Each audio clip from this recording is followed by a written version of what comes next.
Ever get the feeling like the world's kind of gone a little crazy for me first? Oh, yeah. Well, today's deep dive is all about the woman who practically wrote the book on that whole idea, Ayn Rand. Hmm. Now, you might know her from her book, Atlas Shrugged, Right. but her story is way more interesting than just that one book. Oh, for sure. We're going deep into her life and all the experiences that shaped her radical philosophy using this great NPR podcast episode as our guide. Sounds good. Get ready for some surprises because Ayn Rand was full of contradictions, Yeah. which honestly makes her even more fascinating. It's true. Her life is almost as dramatic as her novels. Oh, wow. She was born Elisa Rosenbaum in Russia in 1905, Okay. right in the middle of a very tumultuous period. So not exactly a quiet childhood. We're talking pre-revolution Russia, right? Yes, but her family was actually quite well off, upper middle class. Okay. However, when she was only 12 years old, the Bolshevik Revolution changed everything.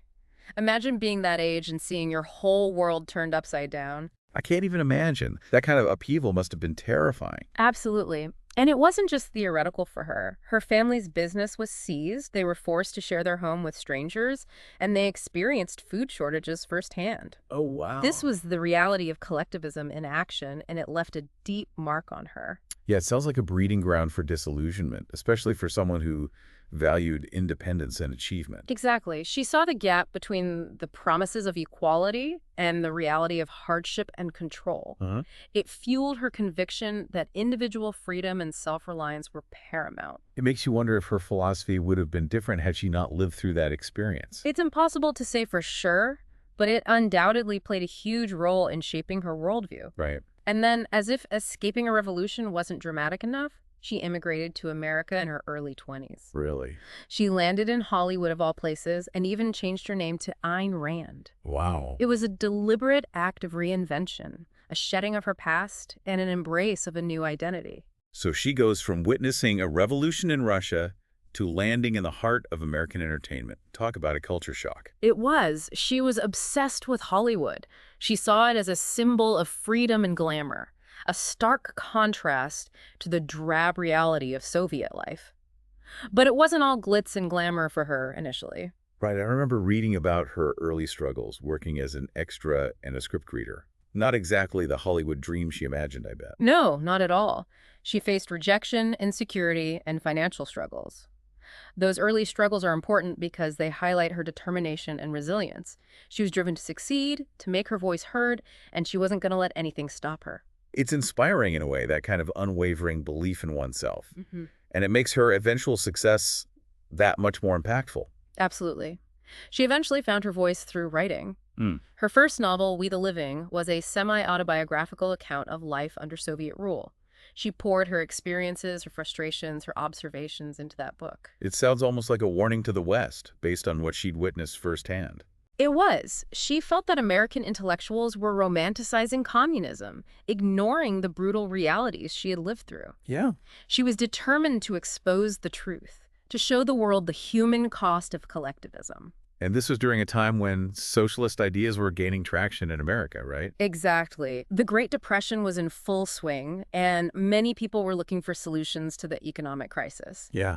Some saw socialism as the answer, but Rand was terrified by that prospect. Having seen what happened in Russia, it's understandable why she felt so strongly about it. It wasn't just an abstract political debate for her, it was personal. It really wasn't just an abstract debate for her. Right. She felt like she had a mission to warn America about the dangers of collectivism and to champion the power of the individual. And that mission is what led her to write The Fountainhead. Ah, The Fountainhead. The book that really put her on the map and introduced the world to her philosophy of objectivism. That's right. The Fountainhead was a sensation, especially because it came out during World War II. Think about that. Wow, yeah. A time when collectivism and sacrifice were being emphasized for the greater good. And here comes Ayn Rand with a novel celebrating the uncompromising individual. Wow. It was a counter-narrative that resonated deeply with a lot of people. Especially, I imagine, with those who felt stifled by the war effort or the conformity of the times. Precisely. The Fountainhead offered a different kind of hero in Howard Rourke, the architect, who refused to compromise his artistic vision for anything or anyone. It was a powerful message of individual empowerment, a rejection of conformity, and a celebration of pursuing your own vision. And it wasn't just about art. It was about a whole way of life, right? Yes, through Rourke, Rand presented her philosophy of objectivism. Okay. It championed reason, rational self-interest, and laissez-faire capitalism, essentially. It's the idea that individuals should be free to pursue their own happiness without interference from the government or any collective group. I can see how that would appeal to people who felt burdened by regulations or societal expectations. It's almost like she was saying, don't let anyone tell you what to do or how to live your life. That's a big part of it, but it's important to remember that her philosophy isn't simply about doing whatever you want. There's a strong emphasis on reason and rationality. Okay. It's about making choices based on logic and your own best interests, not on emotions or whims. So it's more nuanced than it's sometimes portrayed. It's not just about selfishness, but about a certain way of thinking and approaching life. Exactly. But even with that nuance, The Fountainhead was controversial, and then came Atlas Shrugged, which really cemented her status as a lightning rod for debate. Atlas Shrugged takes her ideas even further, right? It paints a picture of a dystopian America where the government has basically crushed individual initiative. It does in Atlas Shrugged. The most productive members of society, the innovators, the entrepreneurs, the prime movers, as she called them, go on strike. Wow. They withdraw from a world that they feel punishes their success and stifles their creativity. It's like a thought experiment. What would happen if the people who make things work decided they weren't going to play anymore? It's a pretty provocative question even today. It is, and through that question, she explored the consequences of stifling individual initiative and the vital role that she believed capitalism played in human progress. But it wasn't just her economic views that were controversial. She seemed to court controversy in other areas too, like her views on religion and gender roles. You're right. She became increasingly critical of both the left and the right, refusing to be pigeonholed into any ideological camp. She was a staunch atheist and saw religion as incompatible with her philosophy. Yeah. She believed morality should be based on reason and individual rights, not on faith or divine authority. She even called religion the God family tradition swamp.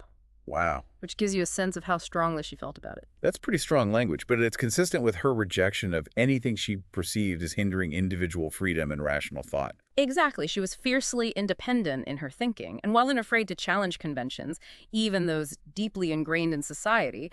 But those challenges sometimes led to positions that many found troubling. Okay. Especially her views on Native Americans. I've heard about those. Didn't she essentially argue that European settlers were justified in taking land from Native Americans? She did. She argued that because the settlers brought civilization with them, their claim to the land was superior to that of the indigenous people. This, understandably, is a deeply problematic stance that reflects a real blind spot in her thinking when it came to issues of colonialism and the rights of indigenous people. It's jarring to hear those views expressed, especially given her emphasis on individual rights. It seems like she applied her principles selectively, overlooking the historical and systemic injustices faced by certain groups. It does appear that way, and it's one of the contradictions that make her legacy so complex and challenging. It raises the question, can you be a champion of individual liberty while simultaneously disregarding the injustices experienced by others? That's a key question to grapple with when considering Ayn Rand and her impact.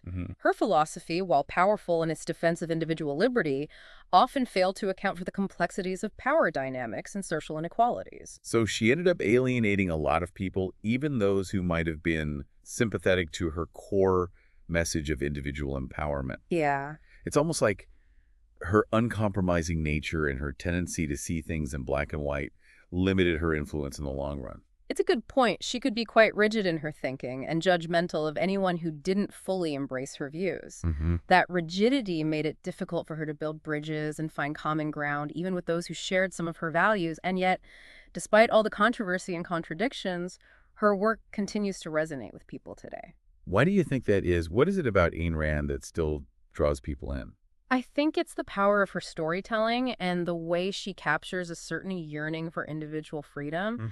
Her novels, especially Atlas Shrugged, offer a vision of rebellion against a system that many perceive as stifling and oppressive. They tap into a desire to break free from constraints and pursue one's own vision, even if it means going against the grain. It's a powerful message, especially in a world where people often feel overwhelmed by bureaucracy conformity and what they see as excessive government control. Exactly. And while some might find her solutions simplistic, there's no denying the emotional pull of her stories. and the way they resonate with people who feel like their individuality is being suppressed. It's like she gave voice to a certain kind of frustration and longing that many people feel, even if they don't agree with all of her conclusions. But how much of her influence is rooted in a deeper understanding of her philosophy, and how much of it is simply a reaction against perceived threats to individual liberty? That's a great question. It's easy to latch on to her ideas of self-reliance and freedom without fully grappling with the implications of her philosophy, especially when it comes to issues of social responsibility and the role of government. So some people might be drawn to the parts of her philosophy that resonate with them while ignoring or downplaying the parts that are more challenging or controversial. That's certainly possible. It's a common phenomenon with any influential thinker. People tend to adapt ideas to fit their own pre-existing beliefs and values, often simplifying or distorting them in the process. But even with that, selective reading her work sparks important conversations about the balance between individual freedom and the needs of society.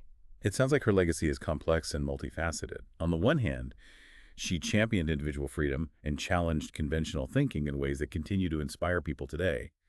But on the other hand, her rigid ideology and her tendency towards black and white thinking also had a divisive effect, hindering her ability to build broader movements for social change. I think that sums it up well. Her story reminds us that even the most brilliant and influential thinkers can be flawed, and that ideas, even those intended to liberate, can be misused or misinterpreted. Yeah. It's a cautionary tale about the importance of critical thinking, the need to engage with ideas fully and honestly, and the danger of simplifying complex issues into easy answers.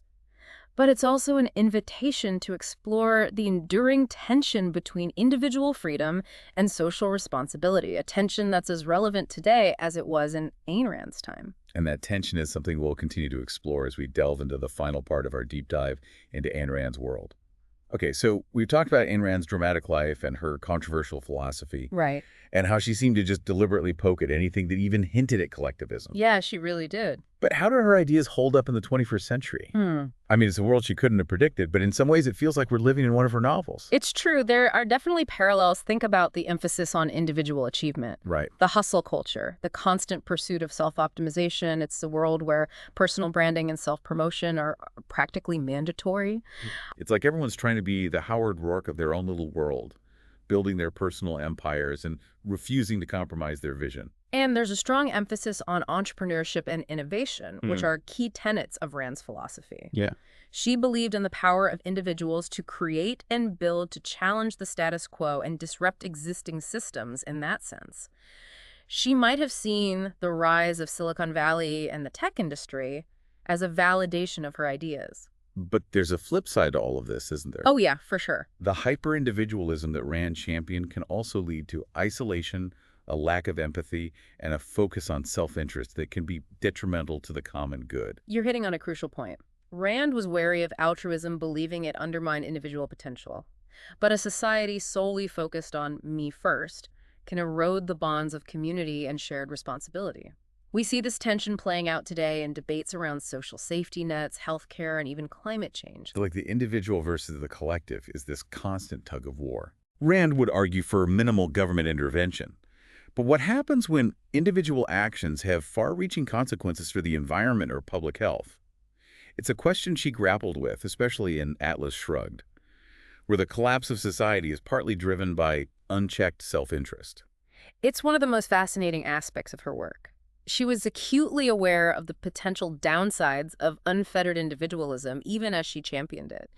It makes you wonder what she'd make of today's world, with its social media echo chambers and the way technology can both connect and isolate us. It feels like a double-edged sword. We have unprecedented access to information and the ability to connect with like-minded people, which could be seen as empowering. But it also creates filter bubbles and can lead to polarization and a breakdown in civil discourse. That's where the importance of reason and critical thinking comes, and something Rand stressed throughout her work. Right. She believed in the power of logic and evidence-based arguments, something that seems increasingly rare in our age of viral misinformation and emotionally charged rhetoric. So maybe the real takeaway from exploring Ayn Rand's ideas isn't about agreeing with everything she said or trying to shoehorn her philosophy into a modern context. Right. It's about using her work as a springboard for thinking critically about the world around us. Absolutely. Her writing, even when you disagree with it, forces you to confront fundamental questions about human nature, the role of government, and the balance between individual freedom and social responsibility. Yeah. It's a conversation that's worth having, especially in times like these when those very concepts are being fiercely debated. It's like she throws down a gauntlet, challenging you to examine your own beliefs and assumptions, whether you walk away embracing her philosophy, rejecting it entirely, or landing somewhere in between. It's hard to deny the impact she's had on our cultural and political landscape. And that's what makes this deep dive so rewarding. It's not about finding easy answers or definitive judgments, but about engaging with complex ideas and grappling with the nuances of a truly unique and influential thinker. So as we wrap up our exploration of Ayn Rand's world, we leave you with this. What resonated with you most about her story? Is there a nugget of her philosophy that you find yourself agreeing with, even if you don't subscribe to all of her views? Perhaps it's her emphasis on individual potential, her celebration of creativity and innovation, or her challenge to conformity, or maybe it's her unwavering belief in the power of reason. Whatever it is, we hope this deep dive has sparked some new thoughts and maybe even challenged some of your assumptions. Because ultimately the goal of exploring ideas, even controversial ones, is to expand our understanding of ourselves and the world around us. And who knows, maybe in wrestling with Ayn Rand's legacy, we can each find our own path to a more meaningful and fulfilling life.